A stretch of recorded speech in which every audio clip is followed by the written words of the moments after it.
ഇവളെ ഒന്ന് നോക്കിക്കൊള്ളണേ, ഞാൻ ഇപ്പൊ വരാം കേട്ടോ. ശരി ആന്റി. മോളെ ഈ ചേച്ചി പറയുന്ന പോലെ ഒക്കെ അനുസരിച്ച് ഇവിടെ തന്നെ ഇരിക്കണേ, എങ്ങോട്ട് പോരുത് കേട്ടോ. മമ്മി ഇപ്പൊ വരാം. Okay mummy. മോളുടെ പേരെന്താ മോളെ? ചെക്കോ.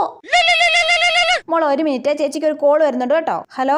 എടി നീ അസൈൻമെന്റ് എഴുതിയോ? എടി ഞാനിപ്പോ വീട്ടിലല്ല, ഒരു ആന്റിയുടെ വീട്ടിൽ ഹൗസ് വാമിങ്ങിന് വന്നേക്കുവാ. ഞാൻ എന്തായാലും അസൈൻമെന്റ് എഴുതാൻ പോവാ കേട്ടോ. എടി മരപ്പട്ടി അമൃത ഞാനും കൂടെ വന്നിട്ട് എഴുതാടി. നീ പോടി. എടി കള്ളി എഴുതല്ലേ നീ. ഞാൻ എഴുതും. എടി മരമാക്രി പ്ലീസ് ഡി. നീ പോടി, ഞാൻ എഴുതും. എന്നാ പിന്നെ നീ പോയി എഴുതിരി മട്ടത്തി. അല്ല പിന്നെ മോള് നല്ല അനുസരണയിൽ ഇരിക്കുന്നുണ്ടല്ലോ. ഞാൻ പറഞ്ഞ പോലെ അനുസരിച്ചിരിക്കുവായിരുന്നു. ആണല്ലേ? മരപ്പട്ടി അമൃത എന്താ മോളെ പറഞ്ഞേ? മരമാക്രി. അയ്യോ ഇതൊക്കെ എവിടുന്ന് പഠിച്ചതാ? കള്ളി. അയ്യോ ഞാനൊന്നും പഠിപ്പിച്ചല്ല ആന്റി. മണ്ടത്തെ. ഇതൊക്കെയാണോ മോളെ കൊച്ചു പിള്ളേരെ പഠിപ്പിക്കുന്നത്? ഇച്ചിരി സമയം കിട്ടിയതേ ഉള്ളൂ, അതിനുള്ളിൽ കൊച്ചിനെ ചീത്ത വിളിക്കാൻ പഠിപ്പിച്ചേക്കുവാ. മോളിങ്ങി വന്ന മോളെ, മോൾ അവിടെ ഇരിക്കണ്ട കേട്ടോ. അയ്യോ ഞാൻ ഫോൺ വിളിച്ചപ്പോ പറഞ്ഞു നോക്കി, ഈ കൊച്ചു തത്ത പഠിക്കുന്നവരെ പഠിച്ചു വെച്ചേക്കുവാ. ഭാഗ്യം ഈ പനക്കൊച്ചിന്റെ മുന്നിൽ വെച്ച് വലിയ ചീത്തയൊന്നും വിളിക്കാഞ്ഞേ.